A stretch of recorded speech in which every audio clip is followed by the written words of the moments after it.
Well, here we are in our 14th week, and welcome back, everybody. This week we're going to kind of embark on a walk down memory lane. We're going to take a look at the course as a whole, and in the end we'll kind of put things in context and then talk a little bit about our final exam. This is going to be a pretty light week for you, and I did that purposely, and there's a reason for that. We'll talk about that in the end. But let's jump in and see what we really kind of covered. And as you know, I've talked about this course as a survey course. It really is a snippet course. You can only really touch on just so many things in 15 weeks. And, I could have packed it and been doing a lecture in the finals week, right, to try to pack more into it. But I think we've laid this course out such that you've picked up some general knowledge of how investigations work, some general knowledge of how you fit into an investigation as a security manager. And I think if we tried to overload it with too much, it would really just then dilute your understanding. So I'm pretty happy with the way things turned out this term. This is my, not my first time teaching this course, but I'm okay with how things turned out. Although I would have liked to cover more, and hopefully you would have liked to learn more. But I think we did okay for 15 weeks, and let's kind of talk about first off why we even need to have a review. I think it's important to understand why we review something. So we review so we can put it in context. We kind of have a path. If we look at things and say, this is where we started and this is where we ended, it kind of all comes together. And sometimes when you're doing a course, when you're taking a course, you go from week to week and you've learned that week and that's a compartment, and then you go to the next week and you learn that week and that's a compartment. You never understand how these things all hook together like a train. So we're going to try to put it into context and kind of go over what we've learned week by week, unit by unit. We're going to reflect on what we learned and why it might be important to us, and for me, maybe some information from you coming back about what I missed. We're going to fill in some empty spaces. There'll be some things that you'll hear in this review and you'll say, oh, okay, now I get that, or wow, I missed that during the semester. Nobody absorbs 100% of everything, so we're going to kind of repair. And then we're going to hopefully feel more confident in what we know in the end. None of you are going to be full-time investigators in your first job in the security field. In fact, there's a low likelihood that you will be a full-time corporate investigator at any time in your career. There's simply not a lot of full-time corporate investigator positions, although I will say that they are growing, and certainly in the contracted sector there are many of them actually. But it's not as common as, say, a generalist, right? And that's true in anything. There are more MDs than there are brain surgeons, right? And think of it that way. Think of a security manager as an MD, and think of an investigator as a brain surgeon, right? It is a subset. So you're kind of learning a subset, and it's a subset that you're going to need to act in because most places don't have that full-time investigator. So the security manager, with others, wears two hats, as they say, one as the security manager and one as the corporate investigator. Secondly, I want to go back to that reflection, and it's something that I picked up on in my doctorate program that I really just didn't do for a good portion of my career, and I missed out. And that is to reflect on everything that you learn and everything that you do, and even to the point where I now do what I consider to be a daily reflection. At the end of each workday, I make a little note: what went right, what went wrong. And after a while, you see that the wrongs are repeat items, and the rights are repeat items. And that really helps you form your habits. I mean, it's almost a self-discovery thing. When you reflect on things, you say, this went right today and that went wrong today. And after about 60 days, you start to see that the lists are getting very similar. Now you know what's right and what's wrong, and you know how to fix it. So reflection and reflective practice is something that I recommend highly to everybody. There are a number of good books on it. It kind of stems from Jesuit education. I won't bore you with the religious side of it because you don't need to know that or to practice that. But it is a good practice. A reflective manager is one that leads their people better and is better at their job, quite frankly. So I would encourage you to find books on reflection and reflective leadership, because I think it would help you in the long run as you move forward in your careers. So let's just jump into that review now. So where did we start? Well, in week one, we got to know each other. And what we really did was network with each other. So, there was even a lesson to be learned in week one where it seemed like it was a bit of a blow off, and you just, tell me what you did on your summer vacation and learn a little bit about each other, and then read the syllabus and take an easy quiz. We learned about the course rules, right? And knowing the rules is important in anything we do. right? So, take that lesson as we started on the right foot because we got to know each other. We networked with each other a little bit, and networking is huge when you start to look for jobs. And you got to know the course rules. And knowing the rules up front is always something that's important. So that first week wasn't a blow-off, and I suggest you start any endeavor on this type of footing. So we did a unit on the investigative mindset, and we kind of used the police drama. And I will admit to you and certainly stipulate that you looked at dramas. They are written to be dramatic and to emphasize, some of the methodologies of police work. However, we know that as a corporate investigator, we have to stay cool, calm, and professional all the time. We get that business-like mindset. And is that any different than what you should do every day of your working life? Absolutely not. And in fact, if you learn that business-like mindset and you keep it, and you are cordial and friendly and cool and calm and professional in everything that you do, and you don't switch when you go into an interview process or go into an investigation, you don't put your investigative hat on, you just keep the same hat you had because you are a cool, calm professional, then I think you've won all the way across the board. So don't just think of the investigative mindset as that the investigator needs to have. It is almost the same as every business person should have to be successful. Police investigations often have a different methodology. We know that. They can go into interrogations. We cannot. Don't use Law and Order as a training film, right? And others will suggest that. You'll interview somebody and you'll report back to your manager or to someone saying, I interviewed that person and they weren't extremely cooperative. And they'll say, well, did you try good cop, bad cop? Did you force them? Did you tell them it? Don't let others talk you into it. Keep your cool, calm, professional demeanor and stay by the rules and you'll be in good shape. We went on the next week for the what of an investigation, right? The initial complaint, the incident, the thing that triggered the investigation. It is the act of wrongdoing defined. And without that definition, you really can't go anywhere. But I will tell you that many corporate investigators do. They fail to have a solid and credible what, and they start chasing ghosts. Something happened. I think Bob is stealing from the stockroom. Well, give me an example of what's missing from the stockroom. Give me some examples of when it was missing and what the value is and what the reason for it and what some of the causes might be that something could come up missing like that, right? Is it not properly secured? Is it not properly inventoried? Give me those things and let me determine if there is enough here to investigate. But simply, I think things are missing out of the stockroom would not be a solid and credible what. And if you're chasing ghosts, sometimes you get yourself jammed up. And that can be in the standard of proof. If you don't know what you're looking for, then how do you know that you can meet the 7 tests for just cause? And remember those 7 tests, right? They basically say that you have to have a thorough and fair investigation. Well, if you don't even know what you're investigating, pretty much thorough is out the window. And then we talked a little bit about constructive versus reconstructive investigations and the types of methodologies for those. I didn't get too deep into them. I think you know the difference. Constructive going on at present, right? It's an ongoing act of wrongdoing. It was reported to you that Brian is stealing items from the stockroom every night when he leaves. He takes, a box of batteries. Or last month I watched and I think I saw Brian stealing batteries. So one is a constructive and one is reconstructive. And you would look at them different ways. In a constructive, you wouldn't immediately go to start interviewing all the witnesses because you may want to put up a camera, do a covert surveillance. You may want to just, do an inventory and then just before Brian leaves and then do an inventory after he leaves. So a constructive versus a reconstructive investigation kind of leads you down the path of how you're going to approach a subject.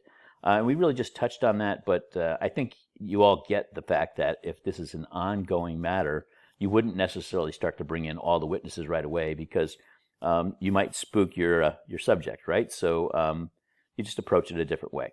That was the what of an investigation. Without a what, a clear and solid complaint, an event, a trigger for the investigation, without a clear act of wrongdoing defined, you are dead in the water and you can't move on. And always remember that you need to tie the what to something solid. That's what really defines your what. Is it a rule, a law, a policy that you can match up to say this is indeed a wrongdoing? Something may not look right, but if there is nothing in writing or in custom or in law that says that this is a wrongdoing, then you don't have that what. We went on in the next unit to talk about the investigative plan. And as I told you, many of your contemporaries, when you get out into the job world, will write that investigative plan on a bar napkin. They'll put it on a sheet of blank paper with something on the back of it. They'll do a lousy job at investigative plan because they don't think they need one. Many of them come out of law enforcement where you don't necessarily write an investigative plan ahead of time. And I will tell you that their success rate is far lower than those who actually write an investigative plan. It really is about organization, showing you have a complete and thorough investigation in the end, right? In order to do a complete and thorough investigation to meet those 7 tests, you have to have organization. And the investigative plan makes you answer questions. It makes you ask questions about every element of the wrongdoing, right? The what, when, where, how, who, why, if the why is something you have to have, perhaps. When you have to write out questions, how am I going to, how and what, right? The things I'm going to do to prove my when. Now, you pretty much probably know the crime happened at a certain time because somebody saw Brian stealing out of the stockroom at 4 p.m. on Thursday. You can say, okay, well, it's 4 p.m. Thursday. But you need to prove Brian was there. He was available to do it. There was an opportunity, right? So you need to look at Brian's time records. You want to look at any time, date stamps on any video that may or may not be available. And you want to make sure the person who's making the accusation was actually around at that time too. Or if you go back to them and say, you weren't around 4 o'clock on Thursday, they say, oh, no, but Bill told me. So now it's secondhand information. So every one of those elements needs an answer. With an investigative plan, it pushes you to do that. You list the people, artifacts, and evidence that can answer each one, and then as new facts present, you add your investigative plan. Now, I like to use OneNote. It's a common tool now, actually, for many investigators in the corporate world. But your organization may have a different setup, may have a different way for you to do it. That's okay. But I would suggest you find something. If you even look at OneNote and say, okay, this is how it works, you can model your own methodology. Every one of you are really smart individuals, as far as I'm concerned, and you can find your own methods. But the idea is to keep organized, to ask each one of those questions, no matter how simple the answer may be, back it up with a piece of evidence, an artifact, something that you can show that you checked off all the what, when, where, how, who, and why. We jump to witnesses. And as many of you probably knew, although some of you may have been surprised, witnesses aren't always the most reliable thing to have in your case. And so many investigators say, well, I have a witness. Joe said he saw Brian steal the batteries and walk out with them, so case done. And then you find out Joe didn't actually see it. He heard it from Bill, who heard it from Sue, who heard it from Mark, and down the line, right? Or witnesses may not have seen what they thought they saw. And in our selective attention exercises, and there were several, and I got to tell you, I do them all the time. I never get them right, and I try to pay close attention. And Dr. Peterson told us why that's just the way it is, that the brain's ability to remember is tough. And really, it's tough because of biology. It's just a natural thing. Our brains cannot absorb really more than one thing at a time. We jump from things to things and take snapshots of many things going on at once. We think we multitask, but realistically, it is one piece of information coming in at a time. And to try to piece those things together, it can be tough. We also talked about memory contamination. We know that witnesses, if you wait too long, memories fade, and we all know that. We know that if you don't separate witnesses, then they talk amongst themselves, and every story then tends to blend into one story. I saw Brian come out of that stock room. He was wearing a blue hat. No, remember it was green hat. He was wearing his green hat, that one that he wears. Oh yeah, the green hat. Well, I've changed my story, and quite frankly, if Brian wore his blue hat that day, that may be a piece of evidence that Brian wants to use in his defense, saying, they said they saw me in a green hat. Well, I don't even own a green hat. I wear a blue hat every day, right? It can only hurt the credibility of your witnesses. And then the big one is really overtelling the story. This is where many corporate investigators get themselves jammed up because they interview someone, then they interview them again, then they call in somebody else and say, tell me what you told me. And as the story is told and told and told, it tends to shift ever so slightly every time, even just with minutia. But if it's told enough times, the story now becomes what the story is, not what you actually saw. When you retell the story enough times, you're just retelling the last instance that you had. You're not really retelling what the original thing you saw was. So witnesses are great until they're not, right? Until they really didn't recall what they thought they recalled. or until their memory's been contaminated and they really don't do you much good at that point because they can't corroborate the story. Don't stop your investigative plan just because you have a witness. So many investigators do that. Continue with your plan, finish your plan, answer every one of those questions using the original sources that you listed and others. And as things progress and you learn more information, add to the investigative plan, but answer every question. So power dynamics in the workplace came up next. And sometimes people just kind of scratch their head and say, why are we learning this in an investigative course? Hugely important. Because people have connections, and those connections are going to alter in some way every investigation. And I will say every. Because the person who is potentially being accused in an investigation, in a corporate investigation, corporations and organizations are hierarchies.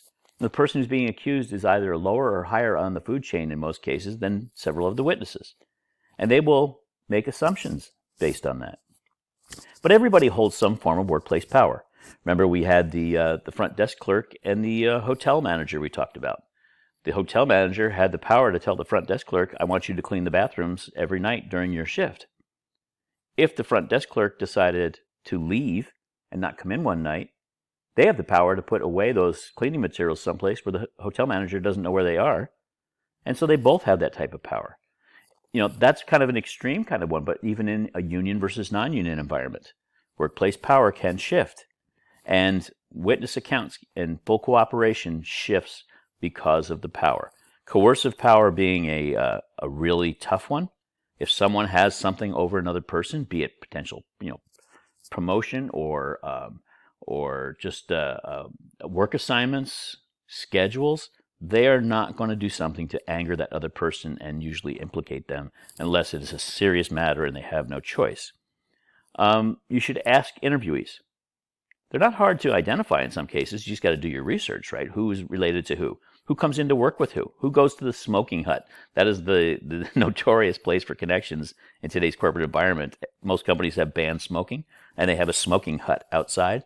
And there is more good rumor out of the smoking hut than any place in the world. It's better than the old water cooler, as they used to say, right? Everybody around the water cooler, you hear the rumors. Now it's the smoking hut. Do your research. Find out who is related to who in some way or fashion from a power standpoint. Ask interviewees about power connections. Ask them about their feelings about being interviewed. How do you feel about being interviewed? Well, I'm kind of nervous. Well, why are you nervous? Well, I don't want to get anybody into trouble. Well, who might you get into trouble? Well, I don't want to be, thought of with my coworkers as a rat. Okay. And how about your boss? What do you think they say? Well, I don't think they like me being here. So you get to understand those. And then one thing that we just touched on was really to work with HR, and they normally would have command over this policy, although it could be a security policy, to have a no retaliation policy that forbids people from retaliating against people who cooperate in corporate investigations. That is definitely a savior. Most companies have that somewhere in a employee handbook, but verify that wherever you work has that, and if not, work together with your partners to try to get that into a solid policy so that people don't fear retaliation, or at least know that when retaliation happens, they have a recourse to come forward and say that I've been treated unfairly because I cooperated. So then we started a 2-week unit on interviews, and the first one was really about setting the stage, right? You know that you want to have an interview someplace where it's not going to be disturbed, where people aren't going to be under the light and in a fishbowl where everybody can walk by and see what they're doing. You know that you want to have people not facing a door, especially if this is an interview where it turns from suspect to subject, right? Or from witness, interviewee to suspect. You do understand now that a union representative can be present. If you have a union shop and the person requests representation, the Weingarten Act would require you to honor that if you went through the interview. But if somebody else is going to be present, you now know where to seat them behind. Use the raise their hand rule, right? We went through all those things. Just remember, interviews are just a conversation. That cool professional demeanor, you should never, ever raise your voice in an interview. Never, ever get confrontational because you don't have to. It's just a conversation. It's focused on one thing, but that's all it is. When you get into that interview, you should always ask certain questions. What should happen to the person responsible? That question is asked so you can look for excessive leniency. right? If somebody says, well, I know that the person killed somebody, but I think they should get a strong talking to and maybe even a write-up. Happens again, they get fired. That's extreme leniency for a death. But people will come back with that. And they do that because either they were involved or they are intimately involved in some way with the person who is involved in that wrongdoing. And so they will always suggest leniency. And so that is an important question. When you start your interview, though, you always want to have a question that has a clear answer. You never want to end up with a no, right? Never want to start with, well, do you know what happened at the stockroom at 4 o'clock on Thursday? No. From there, you are pulling teeth. You know whether that person was at work on Thursday because you've done your homework and you've checked the time records. You worked last Thursday, right? Yes, I did. Okay, and you normally work in this area, that area? Yep, that's what I do. Now, who are your coworkers there? Let them give answers. Start the pump, right? It's almost like an old well pump where you're kind of pumping their arm and information's coming out of their mouth, right? You want to make sure that you start the conversation. Don't ever start your interview with anything that can limit the conversation and be a one-word no answer, right? You want to stay positive to get them talking. You always want to ask who wasn't involved, because that will be a tip-off to a couple of things. One being referent power. We talked about the power dynamics. Some people are just untouchable in the workplace. No one would ever suspect Brian because he's been around for 35 years. He leads the group and he's just, well respected. But Brian could be the guy who stole the batteries, right? But you want to ask that so you can help understand the power dynamic and perhaps why that person wasn't involved. Why do you say that? If you turn the corner from a witness to suspect, when you get to that point where you say, my evidence that I brought in here pretty much told me that Brian was the guy. I'm interviewing Brian, and his answers just aren't adding up. Now I'm 99.9% sure I've got Brian here. Make sure you account for opportunity. The when, make sure you have that covered. You never want to be in an interview when somebody says, I couldn't have done that last Thursday because I was on vacation in Florida last Thursday. It is that dope moment that you don't ever want to have. So always make sure opportunity has been covered, because you may be talking to somebody who becomes a suspect very quickly in an interview from some things they say or something that they tip their hand on.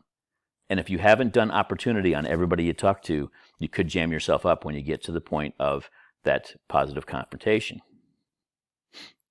So we talked a bit about baiting techniques. Only one technique of many, many, many that are used by investigators, but I found it to be one that even a novice investigator can use effectively. And it's really based on the fact that people don't want to disclose why they did something. I didn't steal the money out of the petty cash fund I stole it because I wanted to go out and party on Saturday night. That's why I did it. I don't want to tell you that. I would rather tell you if I stole it because I have a sick child at home and I couldn't afford their medicine. Or I just, borrowed it just temporarily. I was going to put it back, but I just didn't have enough gas in my car to get home. And I knew that payday was tomorrow and I was going to put it right back. It was a bad move. And I don't want to tell you I was going to use it to go party. Give people the soft landing. It is the easiest route. The soft landing is the easiest route that people will admit they did something. You really don't care about the why so much as an investigator. We've talked about that before. You really just need to know who and how, right? You need to understand who did the wrongdoing and how they got away with it, so then later on you can go back and try to close those gaps. But if they want to tell you a different why, don't fight with them. Don't go back and say, no, you took it because you're a party boy. What does that really help? It doesn't help anything, right? Remember, when you're interviewing, you never interrogate, okay? If you know you have your person in front of you, if all of your evidence points to this person, if there is no way that a reasonable person would say, this is not your guy or girl, right? I usually say guy, but I think you all know equal opportunity when it comes to subjects. If the baiting fails, but you have very strong evidence, sometimes you just go for the positive confrontation. And the positive confrontation is that statement where you say, Brian, I understand, we've been talking here. I have looked over all my evidence. I've talked to many witnesses.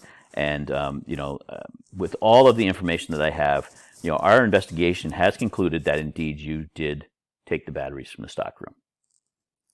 And in many cases, and I don't, there's science behind it. I'm not aware of it, but in some ways I don't care. In many cases, you will hear, I did or I was involved, or they will just say, okay. Now, a reasonable person who is not guilty is not going to do that. They're going to say, well, I'm sorry, but your investigation is flawed because, and you may get that, right? You may get stonewalled. But in many cases, they will just say, I did, like they are surprised, or the investigation that was found, I was involved, or okay, like they're waiting for the next thing. It's such a surprise statement in some cases that it just puts people off, and then they say, okay, well, we've gotten to that part, now what do we do? Now what you do is you move to the reconciliation phase. Okay, and reconciliation is to get them to write down what exactly transpired, and to do it in such a form. In my opinion, I think the best form is a letter to leadership, to their boss, to whoever the harmed person was, that you will make restitution, and how you're going to make restitution. Go into as much detail as you want because it just solidifies the case against the person. But during the reconciliation phase, sometimes people back out of that statement. They say, but I didn't do it. And you just need to keep saying, but Brian, we've already been over that part. That part's already done. We have determined, the investigation's determined that you did. So now's the point where we're going to try to help each other and get this thing put together, and then so that people here can make some important decisions. And you just keep saying that. Now at some point you may get stonewalled there and the person just throws up their hands and says, forget it. You move to closure. And even after you get that written admission, you move to closure, right? And make sure in closure you follow the rules that are set for advising people. You normally call in HR and or the leadership for the person, but normally HR is the people you go to. And you explain to them, I've had a conversation with Brian, and we think we've come to some resolution on our investigation on the stolen batteries. Brian's going to need to go home. We're going to ask him to stay home until we, have a chance to kind of look over the information. He's been very cooperative, but you don't need to go into a lot of details. In fact, your HR person, if they say, "Well, what did we find out? What happened here?" You should be in contact with them beforehand to make sure that they're not going to do that. Most of them are professional enough not to, but it's just a matter of you're setting the stage for this person who's going to go home now, and you ask them for their keys and access card just so you can hold them. And you explain that I'm just holding this during this phase while you're away, and then we'll make some decisions, and then everything will be closed out. You escort them out, and you do it respectfully because no decision's been made. And as you know, we've talked about as an investigator, it is not uncommon for you to get somebody, they admit to something, you think they're going to get fired, but they don't, and you see them and actually have to work on a project with them the next day. That's part of the corporate world. It's a small world, and welcome to it. And the investigator, being also the security manager, may have to work with that person they just interviewed a few days later. So perhaps out of order was the building of the dossier on people that you interview.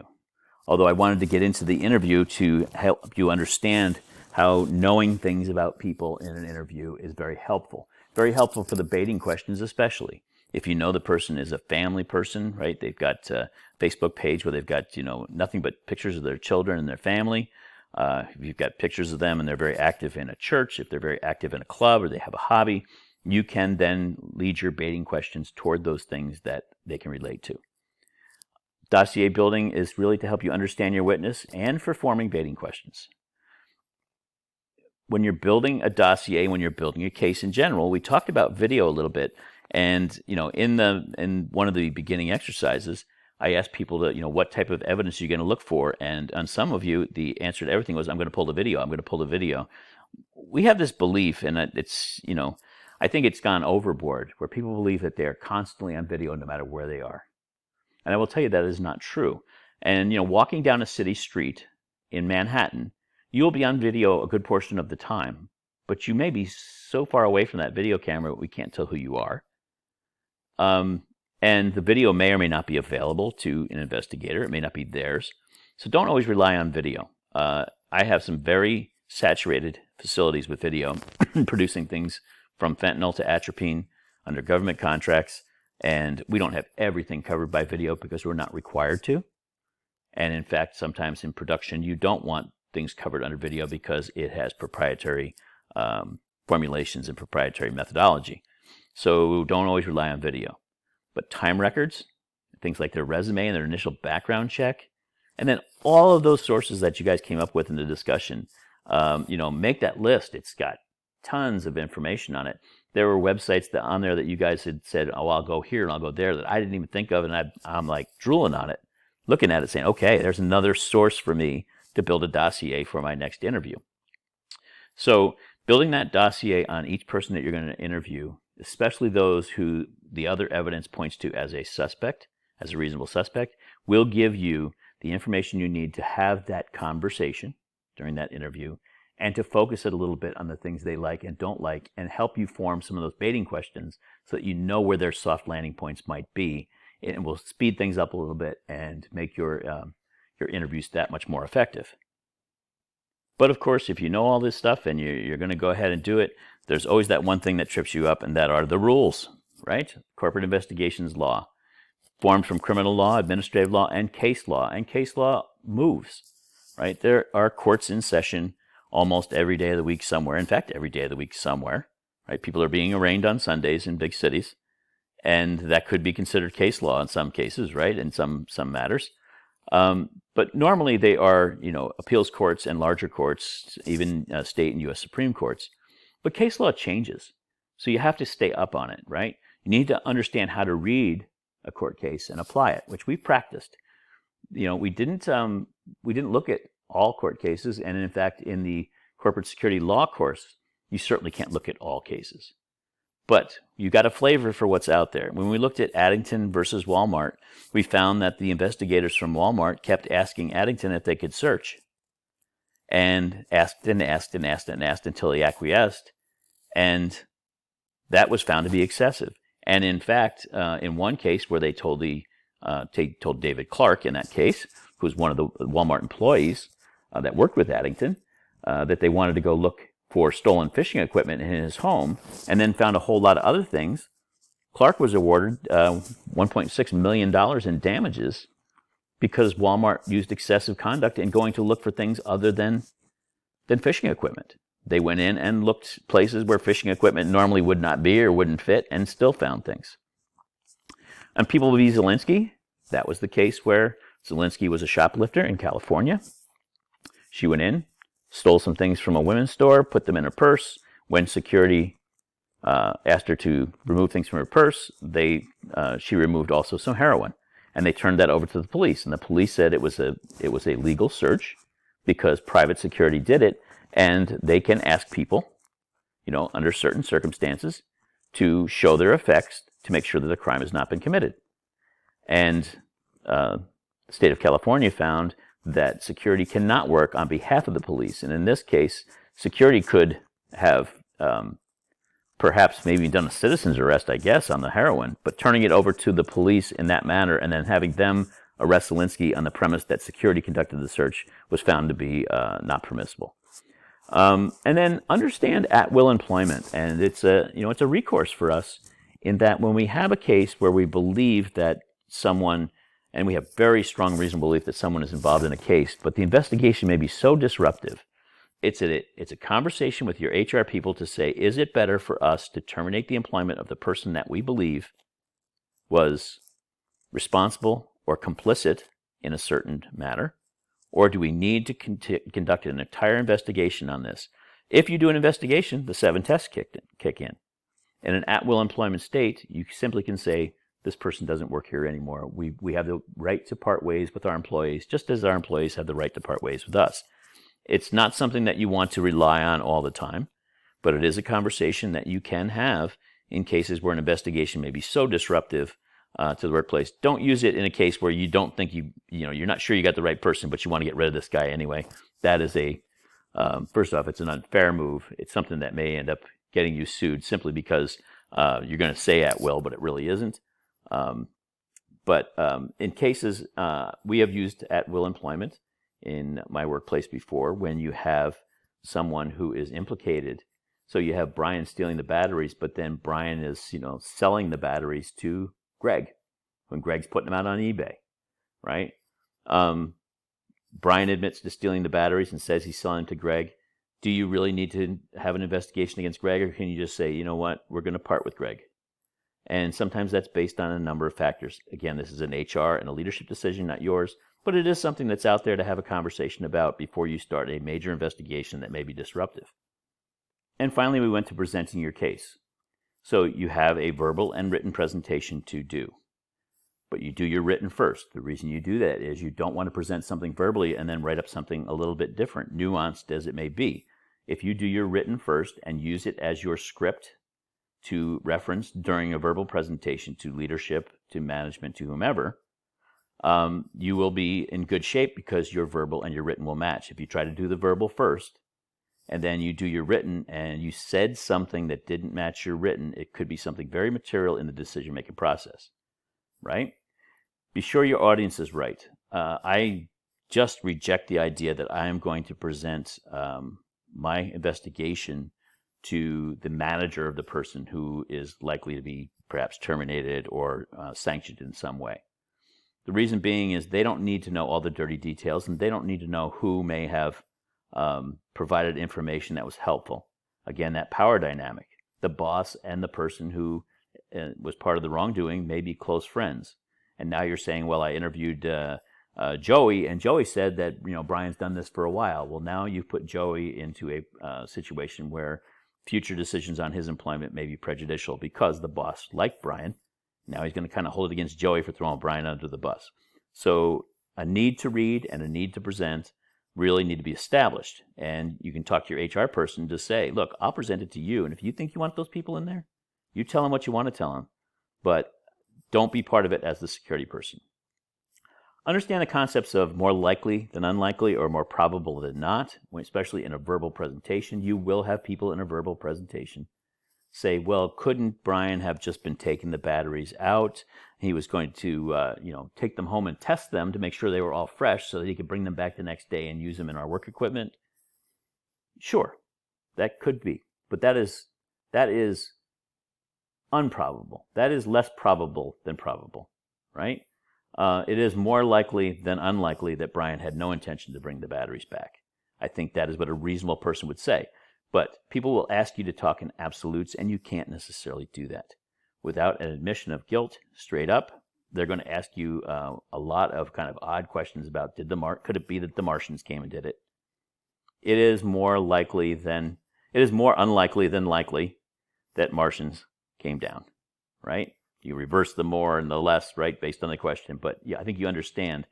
Don't try to talk in absolutes when people present to you, especially in your presenting of the case, alternate theories of the wrongdoing and the occurrences. You just go with, it's less probable because I have other evidence here.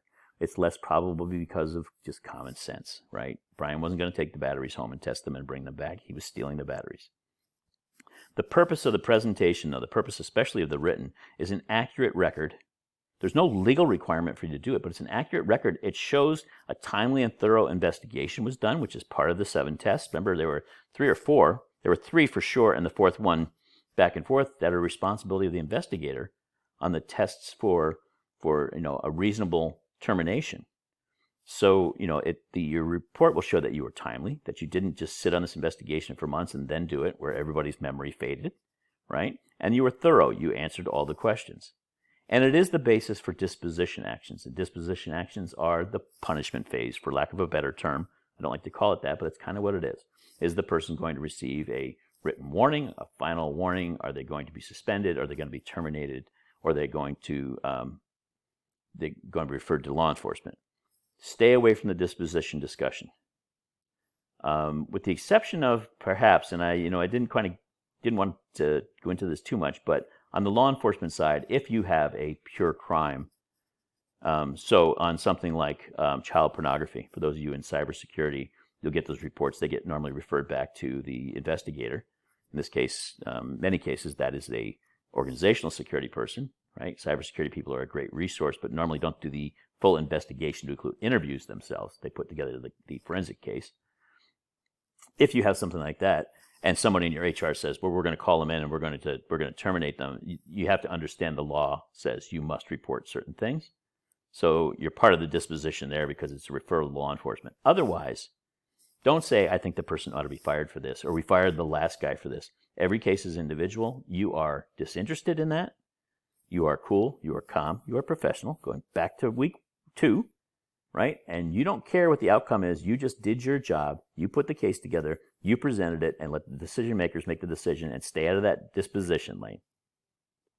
So for a snippets course, we really did cover a lot, but we really just touched on some of these subjects, and you're going to need to practice investigations when the time comes when you're out in the workforce, and you really need field experience to be a good investigator. I hope I've given you some of the techniques, especially of interviewing. I only really touched on 1, maybe 2 in the entire course because there just isn't enough time.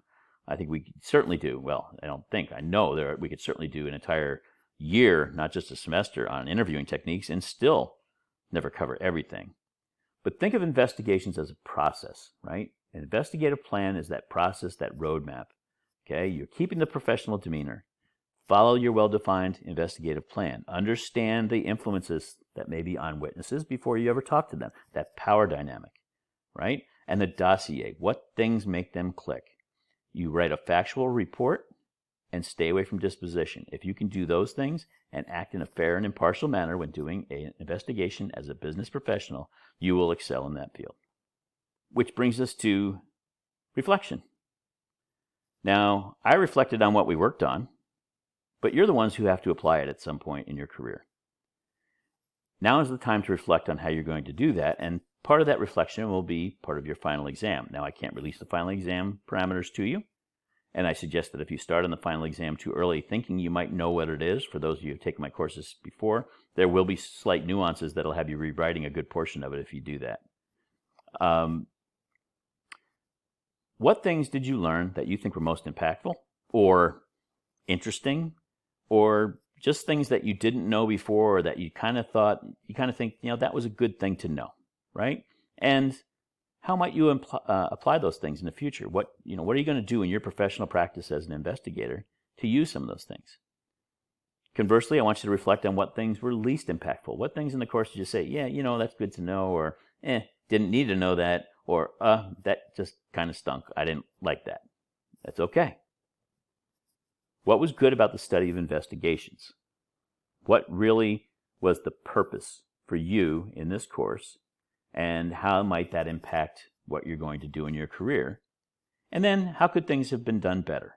I want you to reflect on those things. Take those questions, reflect on those things, and kind of get your mind right. Just take a few minutes even before you go to the next slide and think about those questions. So, which leads us to this week. What are we going to do this week? Well, we're going to go kind of light. Why? Because I want you well rested for your final exam here and in your other classes.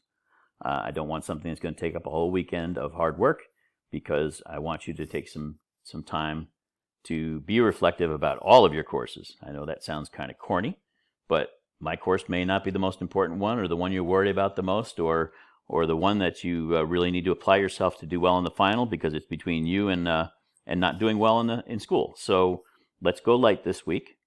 And we know finals week is coming, and you're going to make the big push and work really hard the next week. So we'll go light. You've just finished the lecture. Thank you very much for that. We're going to be just right at 45 minutes. There's a Dropbox assignment. What I want you to do is to make an outline. Now, if you remember back in the second, third grade, usually, maybe fourth, some English teacher had you do an outline. And an outline is just that. Number 1, what was most impactful? A and B. And then under that, why did you find these items interesting? That's number 2.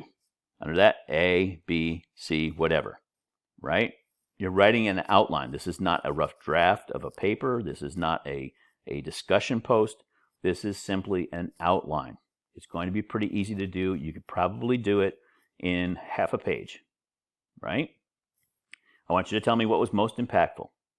What things in the course did you enjoy the most, that made the most sense to you, that you think you're going to be able to use in the future? 2 items.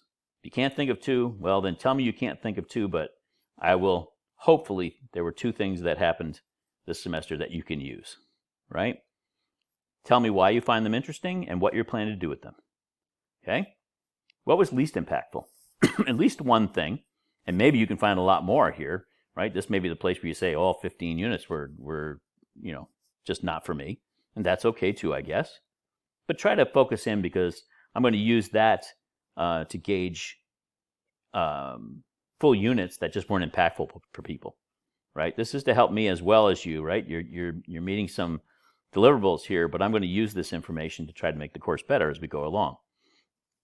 What was least impactful? What one thing in the course did you say, that was okay, but it really didn't help me much? Okay, one item. What was good about the study of investigations? In general, tell me, just with an A and a B, a couple of words, a sentence, what was good about this study of investigations? Maybe it just added confidence to you, right? Maybe it just, it was your first time you'd ever looked at investigations and it piqued your interest. Maybe you found out that you've done investigations in a job before and this is just different because it's corporate investigations. Anything that you found about the study of investigations that you found to be positive just generally. And then what can be improved? And students tend to shy away from this one, right? Because they say, oh my gosh, I'm going to tell the instructor that, I thought this part of the course sucked. That's okay. I'm a big boy and I can take it, okay? And I don't hold grudges. I've had students tell me straight up what they didn't like about a course. And when I get enough of those on one thing, then it helps me adjust my fire for the next group. So it's a pay it forward thing for those who are going to take this course next year, that the things you list here, and if you don't feel comfortable there, then just make up a little something and give it to me in the course evaluation that you got, right? Just, lay it out on the table there if you like. I mean, I'm not trying to call anybody out to ask them why they think something should be improved. What I want to do, though, is if there's something that can be improved and enough of you believe so, just as I've done with other courses, I can make that adjustment. So if you're willing to do that, and if you're willing to put your name on it, then it allows me to contact you later and say, okay, what do you exactly mean by that? Give me a little more info, because I am always trying to strive to improve my courses. So that is your assignment for the week. You put it in the Dropbox. It will be due on Sunday, but this is something you can get done really early. Why not do that so you can take the weekend to either study for other finals if you want or just rest up. With that, have a great week, and I will see you in finals week.